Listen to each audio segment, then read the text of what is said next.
Tomorrow marks 1 year since the deadly wildfires in Lahaina, and the path forward is becoming clearer for survivors. The governor will be in West Maui today to open another temporary housing project. Chris Latronic joins us now live in Lahaina with more. Hey, Chris.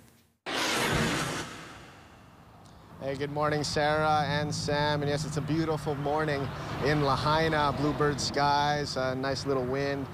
Still a bit dry, but we're here to remember all that have fallen in that horrific Lahaina fires that happened tomorrow, just 1 year ago. And now we're here on this very memorable and historic line of 102 crosses for all of the deaths that happened during that fire. And you can see the pictures, which is just so moving to put a face to the people that passed away.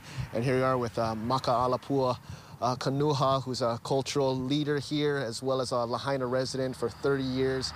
Tell me a little bit, you said this is only the second time you've been here. How does it feel? And a lot of these people were your friends and there's family. A lot of emotions that are running right now. Many of these faces are very, very, very familiar. So like these two kupuna right here, they're very near and dear to my heart. It's like, you know, in Lahaina is a very close-knit community that we're all family. Whether you're Hawaiian, Chinese, Filipino. Exactly. But, you know, these are our kupuna over here, and it just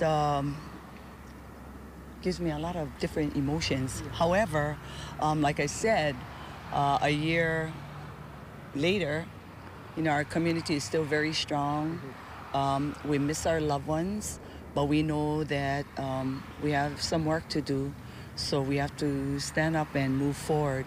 And, you know, only by the grace of God that we can do the things that we do, and we continue on to do it for others, and to just be available, especially for those who are in need and still struggling through, you know, the emotions of mental health. And like I said before, it's like, if you need help, say something, because there is help out there. Yes. But, yeah, coming up for tomorrow. Yes.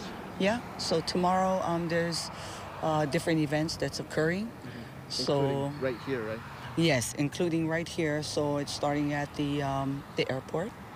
Yeah, there's going to be a moment of silence, and then we're going to make our way down here, and we have about 102 leis that will be presented to our loved ones who are here, and then we have a paddle out down at Hanaka'o'o. So we really want to invite our, you know, our community, our kaia'ulu, to come out and to be together with us, and to just reflect and remember and not to forget, yeah, why Lahaina is so special. Yes. And it's the people who make it special, yeah. And we continue to move forward, rebuilding just like how this was all built, putting each cross down, and now the pictures, all the plants around it, this beautiful memorial, and the continued memorial into tomorrow and the path forward. How are you feeling as we continue to move forward here in Lahaina? You know, like I said, we still got work to do, but we can do it together, yeah. And it's been like that from day one. It's feeding our community, checking to see if, you know, the kids need milk and cookies, and making sure that auntie and uncle them have medicine. So, you know, it really took our whole leaders in our community to uplift, and just community as a whole, yeah, to come in.